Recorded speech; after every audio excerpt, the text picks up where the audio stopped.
Not unless you want to sing. You want to sing. Okay, what were you doing? Singing a rendition of Bobby's Girl. Does anyone remember that song? No.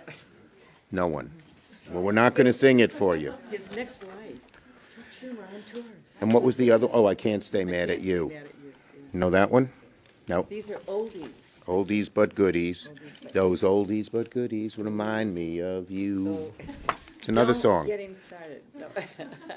90% of my head is filled with lyrics from the 50s, 60s, and 70s. Thinking of all of you. Okay, thank you, everybody. And today, of course, Senate Republicans had the chance to vote to protect a key personal liberty, access to contraception. Senator Markey's bill is simple, but it's becoming necessary ever since the MAGA Supreme Court and Donald Trump overturned Roe and jeopardized reproductive rights for millions and millions of Americans. Today, thanks to these brutal and downright medieval attacks, tens of millions of Americans have to worry about something as basic as birth control. Make no mistake, Americans' uncertainty about using birth control is one of the many shameful consequences of overturning Roe v. Wade. So for those Republicans who voted no today, claiming that contraception isn't being threatened and is safe, I have two questions for you. What about the influx of efforts all across the country trying to make it more difficult to access contraception? And also, after years and years of being told that Roe would be protected, is this a gamble any of us should be willing to take? So make one thing clear. Today was not a show vote. This was a show us who you are vote. And Senate Republicans showed the American people exactly who they are. They showed that they're not willing to stand up and protect something that 92% of Americans support. The Right to Contraception Act simply says, if you want to access birth control, or if you're a health care provider wanting to prescribe birth control, the government has no right to interfere. Doesn't that seem like common sense? So to Senate Republicans who argue federal protections for birth control are unnecessary, go ask the people of Virginia what they think after their Republican governor vetoed a bill that would have protected contraceptives at the state level. Go ask the people of Nevada what they think after their Republican governor also vetoed a bill to protect access to birth control. And to those who say birth control will never fall at risk, go ask the people of Arizona, or of Florida, or of Idaho, or of Iowa, or of Missouri. In each of these states, Republican governors or Republican state legislators are on record blocking protections for birth control access in some form or another. We are kidding ourselves if we think the hard right is satisfied with simply overturning Roe. Remember, people said before Dobbs that Roe would never be overturned. And of course, unfortunately, it was the MAGA right-wing court appointed by Donald Trump and our Republican colleagues here in the Senate that made sure that happened, the overturn of Dobbs. It's utterly unacceptable for Americans to even question whether or not birth control should fall at risk.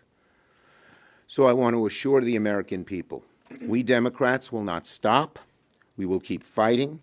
We will not rest until vital protections like those outlined in the Right to Conception Act are enshrined into law. And that's why just a few minutes ago, I filed cloture on the IVF bill. So next week, Americans can once again see where Republicans stand on the so very important issue of the right to reproductive rights. I yield to the great senator from, who's senior? We both were elected the same year. Go ahead, Debbie. Go ahead, Debbie. I yield to go ahead, Debbie. I think technically Maria had longer to count to win, so I think by 2 weeks I'm ahead of her. I think. But I have to say, historic note. Who'd she beat? Yes. Slade Gorton. Yes, and Spencer Abraham. And by the way, historic note, make a note, asterisk in the history books, Maria and I are the first two women in the United States to be incumbent senators. First two. So we have sisterhood here. Let me just say, as a woman in this country, in 2024, sometimes I feel like we're in 1824. I can't believe that all of us are here having a press conference in the United States Senate talking about whether or not we have the right or should have the freedom to be able to determine if we want to use birth control, if we want to use contraceptives, or what kind we would use. I mean, imagine that. It is shocking. But I was shocked also when a 50-year freedom to make our own reproductive choices was taken away by this right-wing MAGA Supreme Court that Donald Trump brags about, that he brags that he did it. And he did do it, along with the support of the Republicans. So this is a moment for all of us who care about freedom in this country to make our own choices, our own healthcare choices, our own choices about who we love, the decisions about who we are. Fundamentally, in this country, we have been based on the idea of freedom. And so here we are in a situation where today Republican colleagues voted against protecting our freedom to make our own decisions about birth control. So we have a message. As Democrats, we're going to stand up for everyone to make their own health care decisions, for every woman to make her own reproductive health decisions. And we are not interested in politicians or right-wing judges being in your doctor's office, being in your medicine cabinet, or being in your bedroom. These are personal choices. It's your freedom to make those decisions. And we are standing with the women of this country. Senator Cantwell. Thank you. Well, thank you for organizing this, and thanks to Senator Markey for your leadership on this important legislation. The Connecticut versus Griswold case was such an important moment for the history of women to get contraception and to clarify and develop a law on the books that we had a privacy right and that right included the access to health care and free and full reproductive choice. So it's amazing that we're here now at a moment when so many of our colleagues, just like those nominees who came before the Judiciary Committee and said that this was settled law, all of a sudden now are on the Supreme Court basically taking away this very right, and as we fight to protect it, are now left with colleagues that won't help us defend it. Something as basic as contraception. We've seen state after state also not vote to protect this basic right that was so important and bestowed a freedom on families to determine when they wanted to start their families. And we are now seeing, because of the Supreme Court's decision, an environment in which our health care is being degraded. We are finding states where physicians are leaving and leaving the impact to other states who are providing care. We are seeing states that are no longer providing emergency contraception. We are seeing this challenges of people feeling like they are going to be prosecuted either for providing full reproductive health care or have actions taken against them.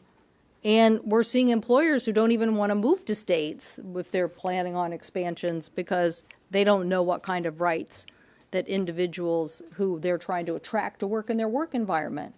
So, yes, this is having a chilling effect on our healthcare delivery system. And we're not sure, as these states refuse to stand up and protect contraception, we're not sure how far they're going to go. But as one OBGYN that was helping to practice in Idaho said to me, yeah, it's clear they're not done.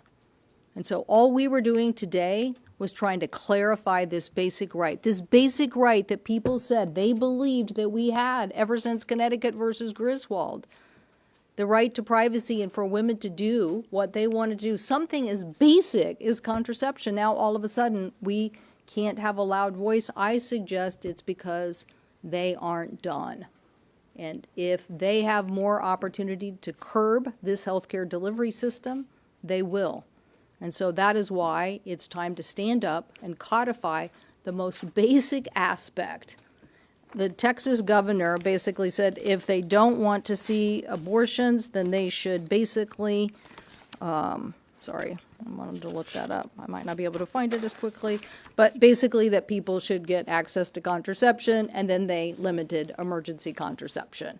So we need to give people access. We need to protect that access. We need to have an environment where women can get access to the health care rights they deserve. Senator Markey.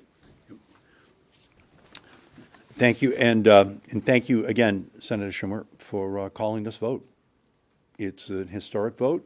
It is a very important vote that will clarify for the American people where the Republican Party is right now.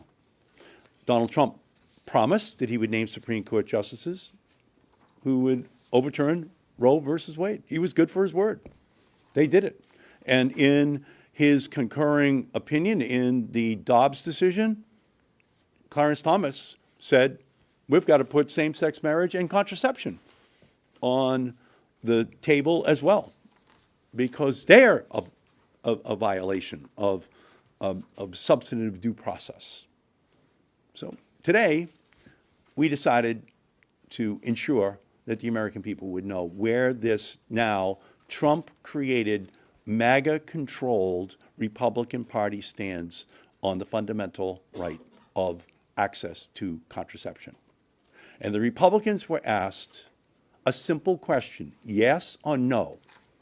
Do you believe people should have unfettered access to contraception? And the Republicans voted no. That's what was established today on the floor of the United States Senate.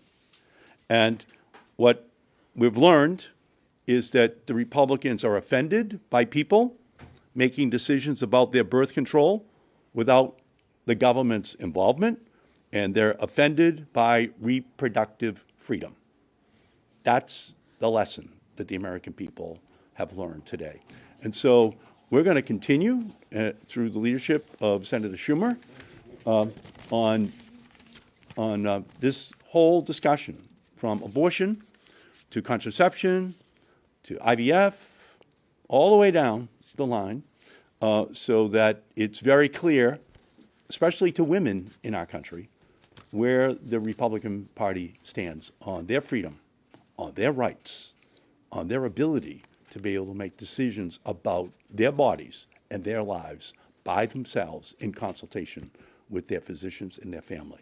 That's why this vote is so important today, and I'm just so glad that Senator Schumer is going to continue it in the weeks and months ahead. Thank you. Senator Duckworth, along with Senators Hirono and Markey, are sponsors of this legislation. So please, Tammy. Okay, thank you. Scooch in here. Sorry. Sure.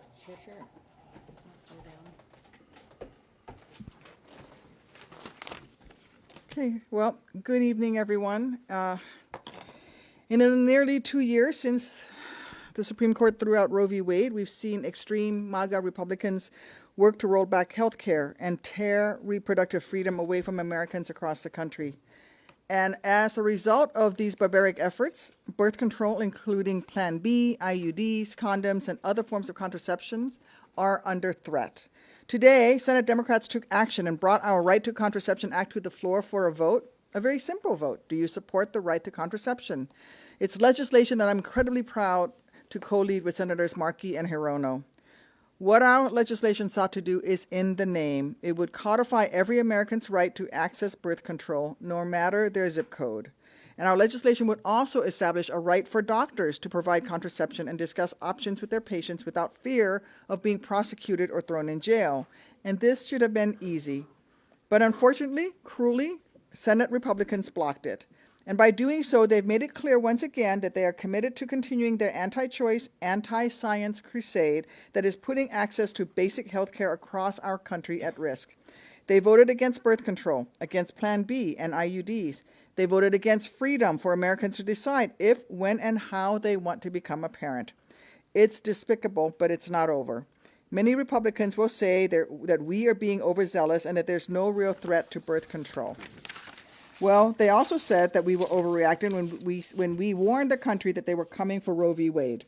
Republicans said we were overreacting when we said IVF would be next. But this is not an overreaction. This has been Republicans' plan all along. And that is why Senate Democrats will keep working to protect the right to access contraception, the right to access reproductive health care and IVF, and the reproductive freedom that every American deserves, no matter their zip code. Thank you. Thanks, Tammy. Okay, we're ready for some questions? Yes. Senator Schumer, I have two. We'll do it on this subject first, and then we'll go to other subjects. Well, I have two on this. The first is, I take the point that it's not a show vote, it's a show me vote, but there is bipartisan legislation from Kane and Sinema and others that would codify Griswold and also Casey and a little bit of Roe. Why not put that on the floor? And then secondly, on the Netanyahu speech, can you talk about if you feel this is going to make an already tense situation worse? And the only reason I'm asking now is because I have to leave. Yeah, okay. On the first question, very simply, we thought this bill was the best bill to protect women's rights. And our Republican friends can split hairs and say, do this one, do that one. If they believe in contraception and the right to contraception, they're voting yes on this bill. On your second question, I've always said that you can show strong support for Israel, but at the same time vehemently disagree with the Prime Minister. Yes. Senator Schumer, you indicated the IVF bill is next. Can you say what other reproductive health care bills are coming to the Senate floor? Well, we're going to look at all kinds of different ways we can protect women's rights. And next, of course, is the access to IVF. But you'll see us doing other things over the course of the summer. Okay, yes. This bill was introduced in response to Clarence Thomas's concurrence. Act was the Respect for Marriage Act. What does it say that you that Republicans supported marriage equality but not a right to contraception, even though it was the same correct? Well, look, we believe these are all fundamental rights. The right to marriage is a is a fundamental right, and we actually had a bipartisan bill to support that. We're glad about that. We wish we had the same support on this bill because right to contraception is another very important right for women and men. David Schumer. Yes. As my colleague just noted, Republicans are calling this show vote summer. You can say it's voting your conscience, etc. But I mean, is the goal here really to try and elevate as many vulnerable Democratic incumbents as possible ahead of the 2024 election? Bottom line is simple. This is one of the most important issues facing America. Ask all the voters. And we have an obligation not to sweep it under the rug, but to move forward and in not having show votes, showing who you are vote. That is the democratic process. We're proud we're doing it. We're going to keep doing it. Yes. The House passed legislation this week to sanction the ICC. Is that something you would take up in the Senate? Look, we're trying to come up with a bipartisan proposal on that, try to get that done. Yes. Senator Schumer, The other guy's a camera guy. He's not going to call on him. that's great too, though. Yes, he is. Do you have any plans on bringing up the AI deepfake election bill or the Kids on Online Safety Act? These are Yes. bills that are ready to go. Yeah, we are working on trying to get all of these bills done. And on the fake bill that came out of the Judiciary Committee, we did a hotline. There was only one objector, Rand Paul. We're going to try to get that bill done. We're going to try to get COSA and COFA done, too. We're working hard on it. There are a few objections on each side, but we're working to try and remove those objections. Yes. Do you support Andy Kim, who won the Democratic primary last night in New Jersey, to be the next senator from Look, New Jersey? we're going to make sure a Republican is not elected to that seat. But is there you support the Democratic Next. nominee? Have you tried reaching out to Republicans to negotiate something on? This is not, no, excuse me. Go ahead, finish your question. On what we're talking about today, similar to what you did This with is- the Respect for Marriage Act? This is not a negotiable issue. This is an issue, there should be that right, period. Not half that right, not three-quarters of that right, not for some things, but not Plan B, et cetera. And on the Respect to Marriage Act, that was a strong bill. We didn't dilute any of its provisions. Okay, thank you, everybody.